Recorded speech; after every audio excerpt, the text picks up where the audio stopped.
Hello student, today we are going to study our next point in plasma membrane is fluid mosaic model of plasma membrane. या ठिकाणी plasma मेम्ब्रेनचा हा एक model आहे.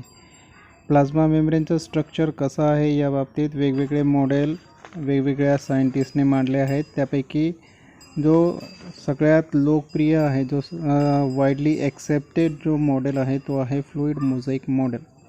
As the name suggests, fluid means plasma membrane has fluid. It is fluid in nature. Fluid जसं ज्या प्रकारे असतं वाहणार त्या प्रकारे प्लाझ्मा मेम्ब्रेनमध्ये पण अशा प्रकारचा कॅरेक्टर बघितला जातो की त्या ठिकाणी जेही कंपोनंट आहेत ते वाहत असतात, म्हणून त्याला फ्लूइड म्हटलं आहे. मोझाईक म्हणजे काय की त्याच्यात जे कंपोनंट आहे ते विखुरलेले असतात, एक स्पेसिफिक पॅटर्नमध्ये नसतात, म्हणून त्याला फ्लूइड मोझाइक मॉडेल असं म्हटलं गेलेलं आहे. तर आपण नोट्सनुसार बघू. The currently accepted model for structure of plasma membrane called fluid mosaic model. This model was suggested by S.J. Singer and G.L. Nicholson. या दोन सायंटिस्टने हे मॉडेल मांडलं होतं, सिंगर अँड निकोल्सन.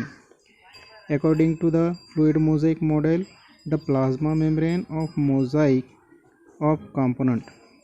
ह्या मॉडेलनुसार प्लाझ्मा मेम्ब्रेन हा याच्यात मोझाईक पॅटर्न असतं. या कंपोनंटचे कोणते कोणते कंपोनंट आहेत जे प्लाझ्मा मेम्ब्रेनमध्ये विखुरलेले असतात?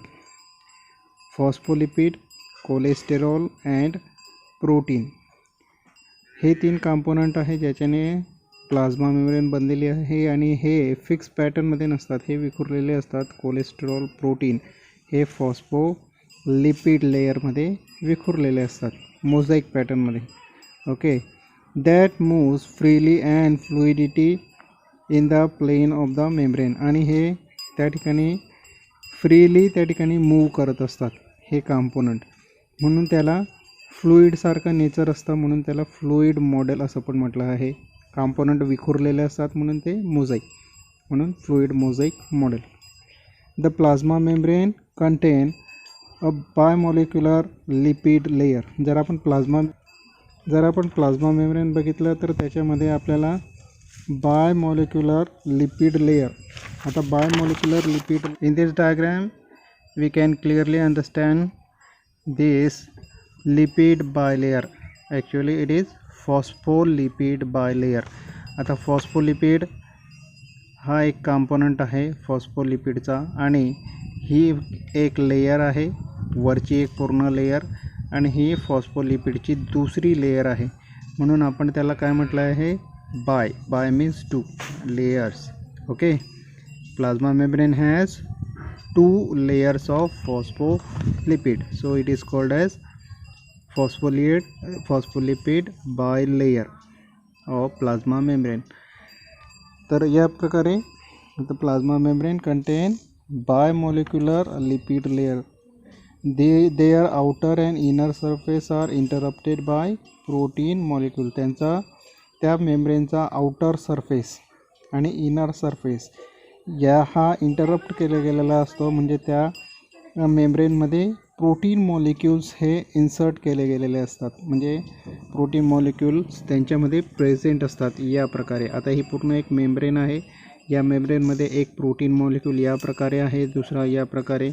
काही प्रोटीन मेम्ब्रेनच्या बाहेरच्या साईडला प्रेझेंट असतात ऑन आउटर सरफेस, काही प्रोटीन असतात जे इनर साईडला प्रेझेंट असतात मेम्ब्रेनच्या इनर.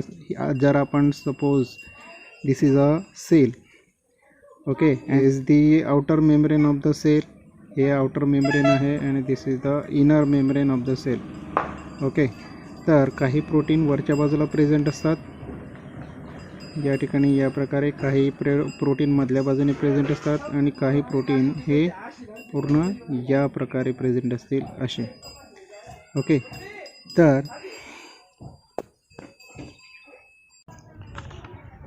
तर या प्रकारे प्लाझ्मा मेम्ब्रेनच्या आउटर सरफेस, इनर सरफेसमध्ये प्रोटीन मॉलिक्यूल प्रेझेंट असतात. Protein occur in the form of globular protein. आणि जे काही प्रोटीन असतात ते ग्लोब्युलर प्रोटीन, तो एक प्रकार आहे प्रोटीनचा, त्या फॉर्ममध्ये ते प्रेझेंट असतात प्लाझ्मा मेम्ब्रेनवर. They are in the mosaic pattern, आणि ते मोझाईक पॅटर्नमध्ये प्रेझेंट असतात. प्रोटीन हे प्लाझ्मा मेम्ब्रेनमध्ये एका फिक्स पॅटर्नमध्ये प्रेझेंट नसतात, म्हणून त्या ठिकाणी आहे मोझाईक पॅटर्न. प्लाझ्मा मेम्ब्रेनमध्ये वेगवेगळे जे प्रोटीन असतात त्यांना त्यांच्या पोझिशननुसार वेगवेगळे नावं दिले गेले आहेत. For example here the intrinsic protein. These proteins are attached at the polar surface of the lipid. आता हे प्रोटीन इंट्रिन्सिक प्रोटीन जे असतात ते मेम्ब्रेनच्या पोलर सरफेसवर असतात. पोलर सरफेस म्हणजे काय? दोन वेगवेगळे एंड जे असतात ते. आणि मेम्ब्रेनमध्ये पोलर सरफेस म्हणजे काय? बाहेरचा सरफेस आणि सेलच्या आतला सरफेस, तो आहे पोलर सरफेस. तर या ठिकाणी बघा, काही प्रोटीन हे मेम्ब्रेनच्या बाहेरच्या सरफेसवर प्रेझेंट असतात, काही प्रोटीन हे मेम्ब्रेनच्या आतल्या सरफेसवर प्रेझेंट असतात, वरच्या साईडला. ओके, म्हणून अशा प्रोटीनला आपण इंट्रिन्सिक प्रोटीन असतात. तर अशा प्रकारे इंट्रिन्सिक प्रोटीन हे मेम्ब्रेनच्या आउटर सरफेसवर प्रेझेंट असतात आणि इनर सरफेसवर सुद्धा ते प्रेझेंट असतात. Second type is integral protein. These proteins are partially penetrate the bilayer or span the membrane entirely to stick out on the both side, called transmembrane proteins. तर या ठिकाणी दोन प्रकारचे प्रोटीन आपल्याला इंटिग्रल प्रोटीन म्हणून बघायला मिळत आहेत. असे प्रोटीन जे पार्शली पेनेट्रेट करतात मेम्ब्रेनला, बायलेयरला. पार्शली म्हणजे अपूर्णपणे, पेनेट्रेट म्हणजे त्यांना छेदतात. या ठिकाणी डायग्रॅममध्ये बघा, तर या प्रकारे हा जो प्रोटीन आहे तो या मेम्ब्रेनच्या पूर्ण आरपार गेलेला नाही, हा अर्ध्यामध्ये कुठेतरी अर्ध्यापर्यंत गेलेला आहे, म्हणून याला हा पार्शली पेनेट्रेट आहे, तर याला आपण इंटिग्रल प्रोटीन असं म्हणू शकतो.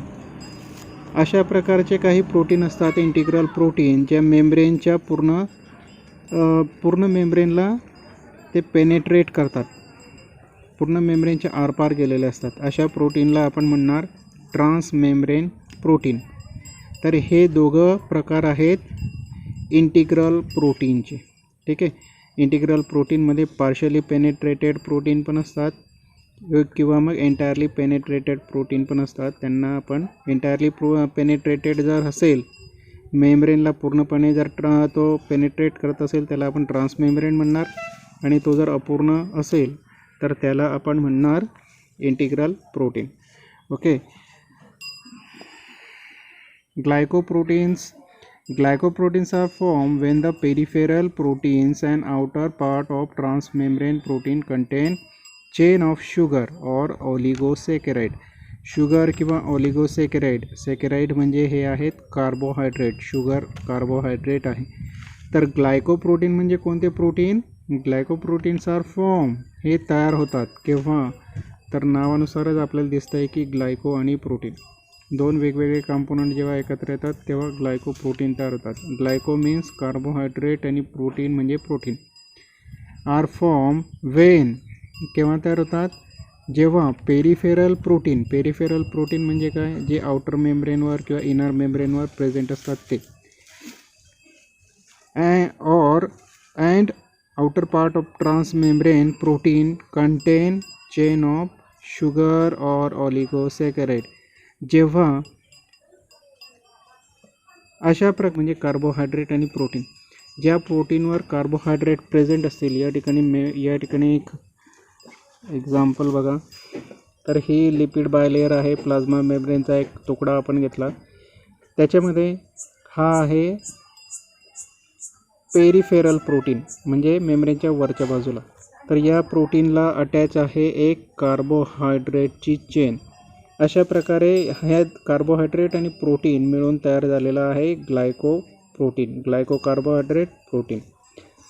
जर हीच कार्बोहायड्रेटची चेन लिपिड लेयरवर प्रेझेंट असेल, ही प्रोटीन लेयरवर प्रेझेंट होता म्हणून आपण त्याला ग्लायकोप्रोटीन म्हटलं. जर लिपिड लेयरवर प्रेझेंट असेल तर आपण त्याला म्हणू ग्लायकोलिपिड.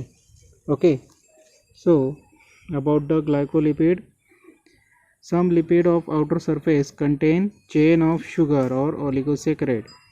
जे काही आउटर सरफेसवरचे लिपिड आहेत थोडेफार ज्यांच्यावर शुगर किंवा ऑलिगोसॅकराइडची चेन प्रेझेंट असते त्याला आपण म्हणणार ग्लायकोलिपिड.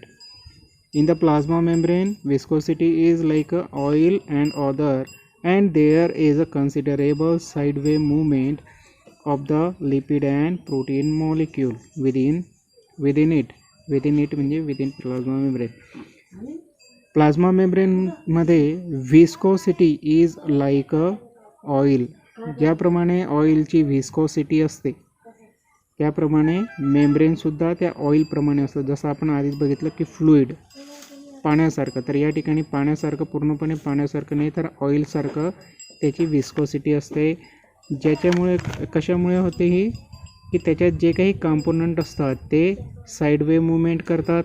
साईडवे मूवमेंट म्हणजे या प्रकारे हा मॉलिक्यूल या साईडला हा मॉलिक्यूल या साईडला मूव्ह होऊ शकतो. Okay, sideway movement of the lipid and protein molecule within it. अशा प्रकारे हे मूव्ह करत असतात एका ठिकाणाहून दुसऱ्या ठिकाणी.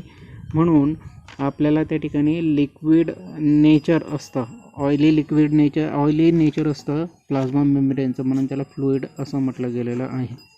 Okay, so this is about the fluid mosaic model of plasma membrane.